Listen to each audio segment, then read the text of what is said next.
Hi, hello, and howdy everyone. Welcome to the podcast Rotten to the Core. I'd like to thank all of my current listeners and new ones for your support.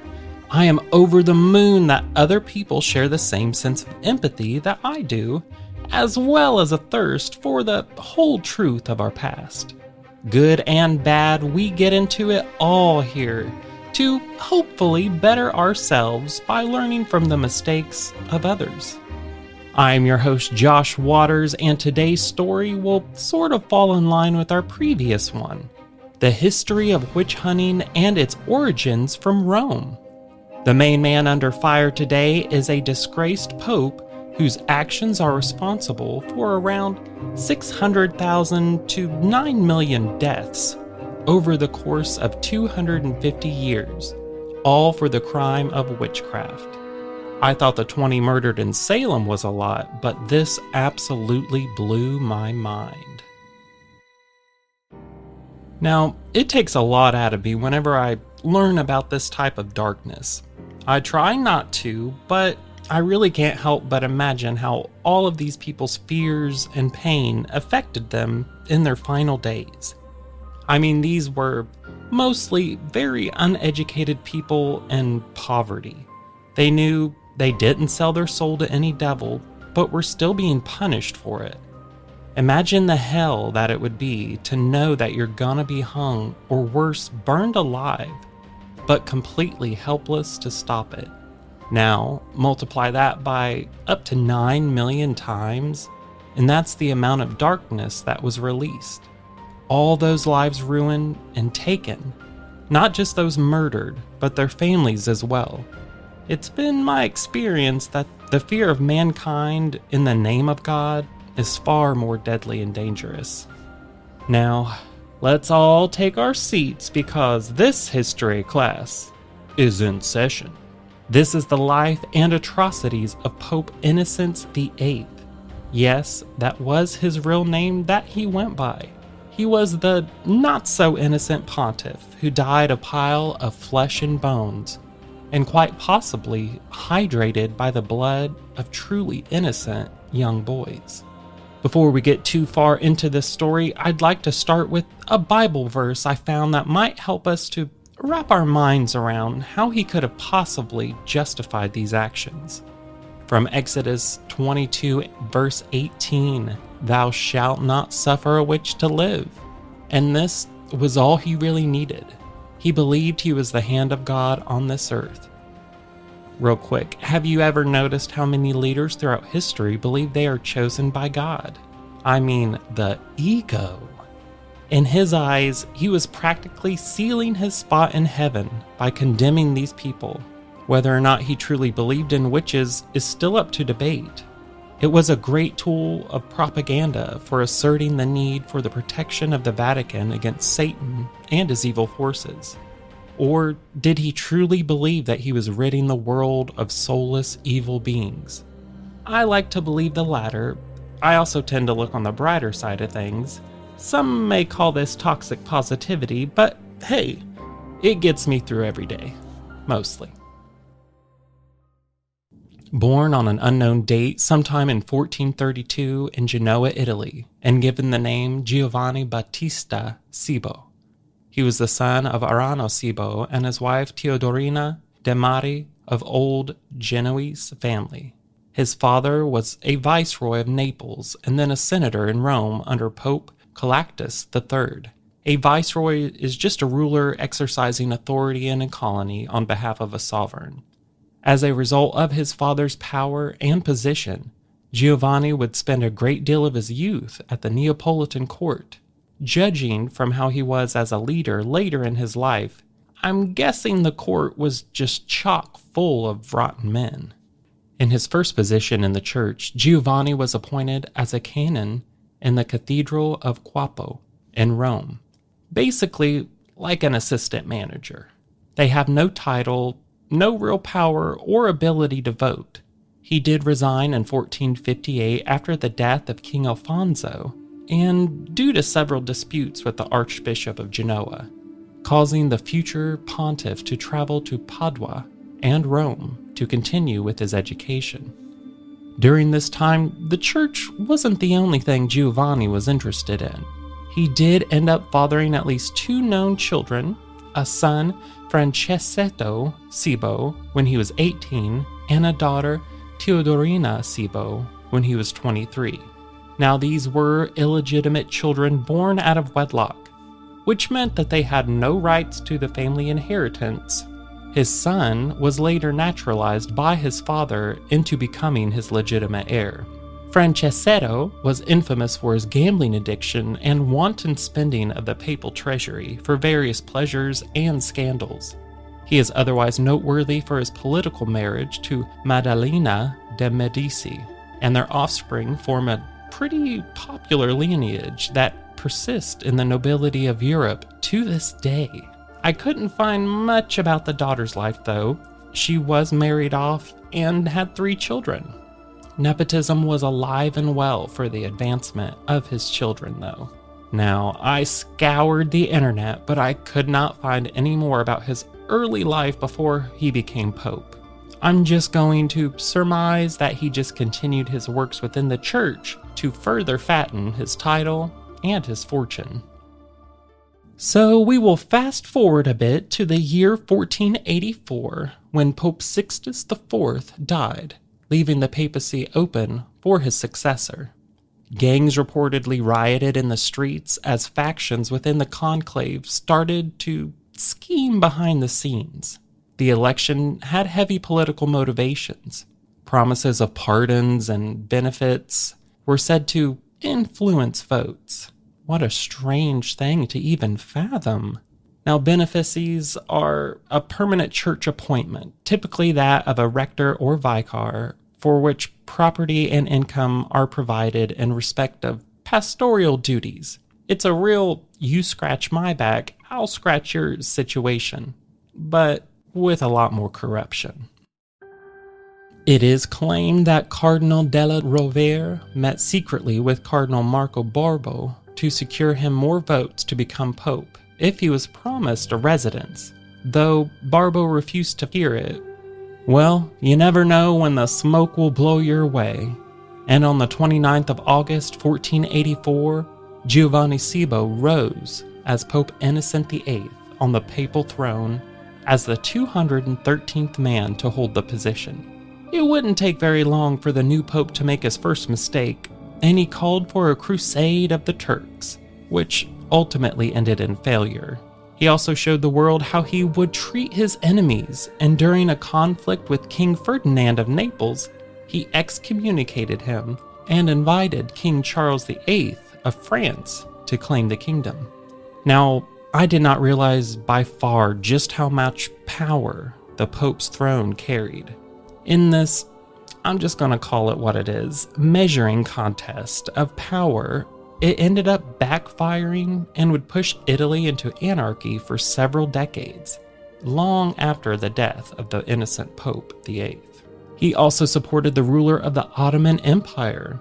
He made a deal to keep the Sultan's brother captive at the Vatican. The Sultan's brother tried to claim the Ottoman throne, so he was a fugitive to the empire.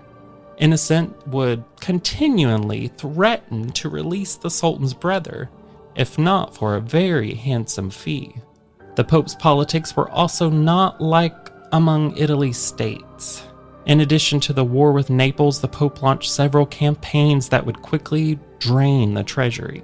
And in a futile attempt to fill his pockets, the Pope created and sold new posts within the church. He was reportedly involved with bribery, which only ruined the church's reputation during his rule.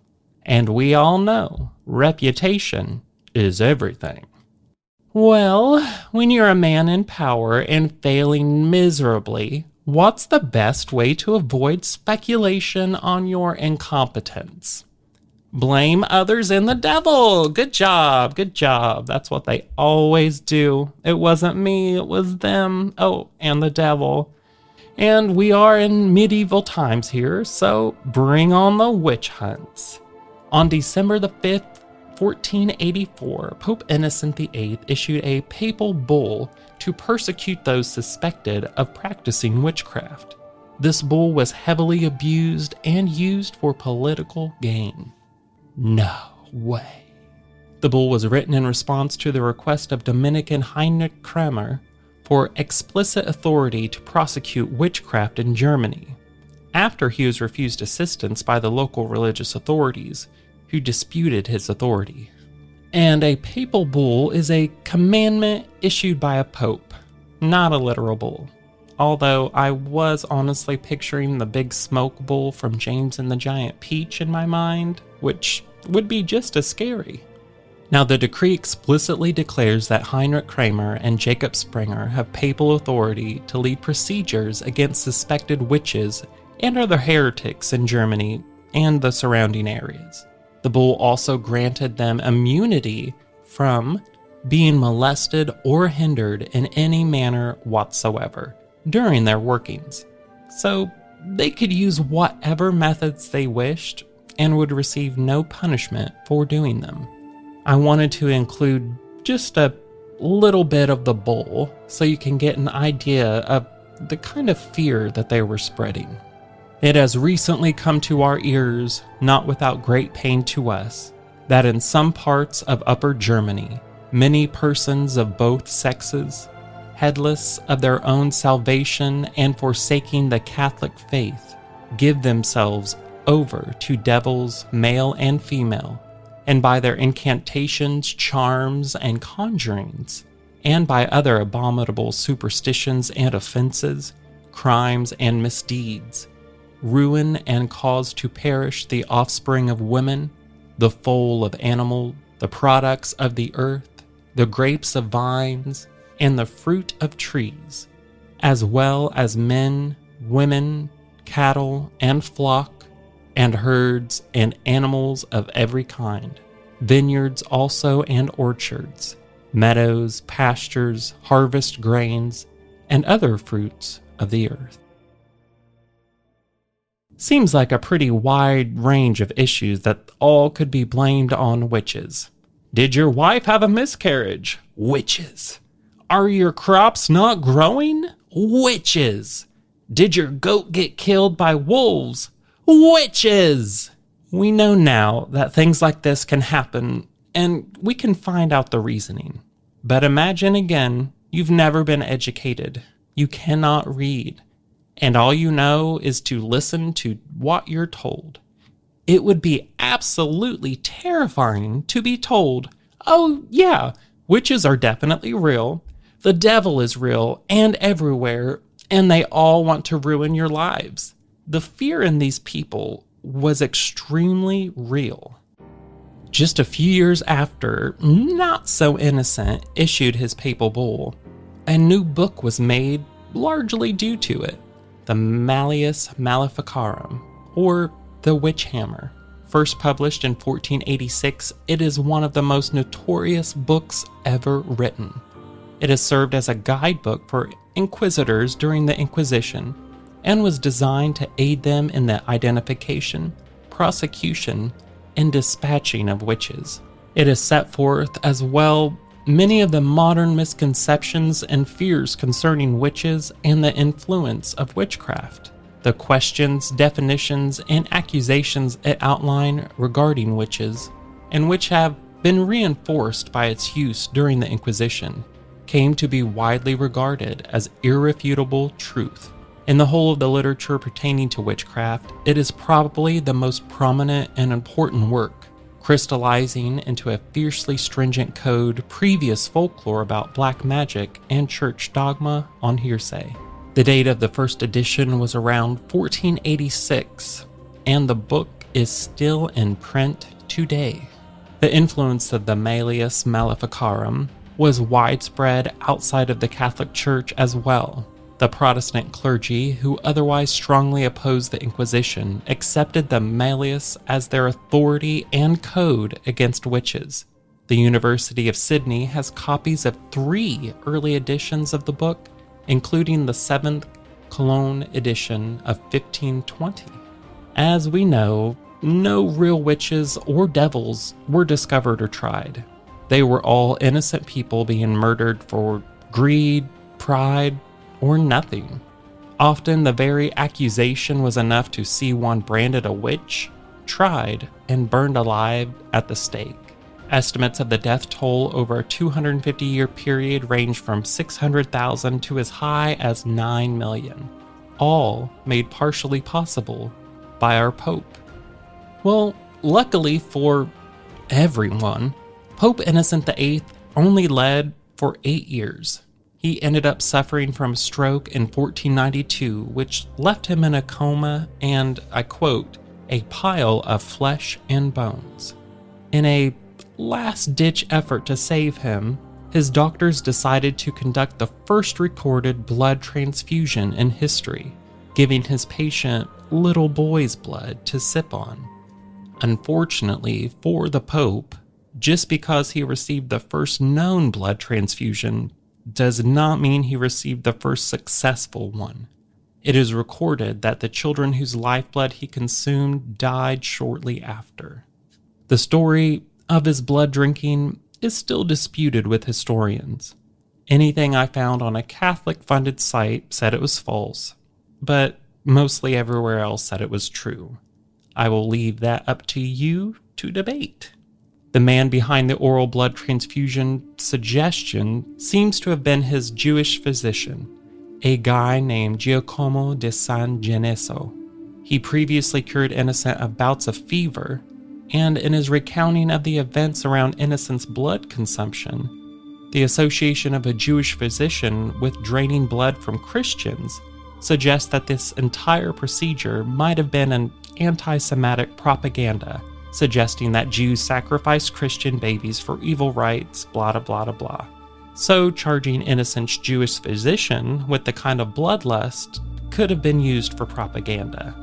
Other sources say that this transfusion was just a bunch of nonsense, thanks to the chronicler who first wrote it down, a guy named Stefano Infessura, who really hated Innocent and would have wanted to portray him in a negative light.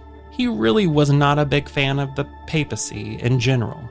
In particular, Stefano was involved in a conspiracy to make Rome a republic, rather than an entity ruled by just the Pope. So, slandering the Holy Father as undergoing bizarre rituals wouldn't be out of the line of possibility for him. History only knows, though, and unsurprisingly, trying to transfuse blood orally by mouth did not work. And by July 1492, Innocent had become very skinny. To Filippo Valori, he had become an inert mass of flesh, incapable of assimilating any nourishment but a few drops of milk from a young woman's breast. Innocent died not long after the procedure on July 25th, 1492, but not before mourning the fact that he had not been that great of a pope. Before he died, he even asked the other cardinals to forgive him for his failings and urged them to elect a better man as the next pope. On August 5th, 1492, Innocence was buried in St. Peter's Cathedral near an altar of the Virgin Mary. He led the church for nearly 8 years when war and fears of witchcraft ran rampant. It was a bad time for the Italian peninsula and the Pope's politically motivated actions during that time. He led the church for nearly 8 years when war and fears of witchcraft ran rampant. It was a bad time for the Italian peninsula, and the Pope's politically motivated actions during that time only pushed the anarchy to its brink. The conflicts he created would not resolve until long after his death. Pope Innocent VIII's reign is not viewed favorably among historians. Considered unworthy and immoral by some, his actions resulted in a controversial reputation that continues today. He only led the church for a few short years, but his rotten decisions and actions impacted Italy and the world for hundreds to come, causing countless lives to be ruined and taken, knowing full well he was failing the whole time, but continued to lead and fail his people. Really teaches us the power of someone's ego, especially those in great positions of authority. Well, everyone, we have come to the end of our story about the not-so-innocent Pope Innocent VIII. We learned of his childhood of privilege, his scandals, corruption, and we can't forget all of his bull. I'm your host, Josh Waters, and thank you for joining me on this episode of Rotten to the Core. Have the best day you can. If you would like to listen to more episodes, stay up to date on our current ones, Rotten to the Core can be found on Spotify and Apple Podcasts. Or you can follow us and like us on Facebook at It's Rotten to the Core, Instagram at It's Rotten to the Core, Twitter at Rotten in History, or just go to itsrottentothecore.com to learn more about rotten people from our history.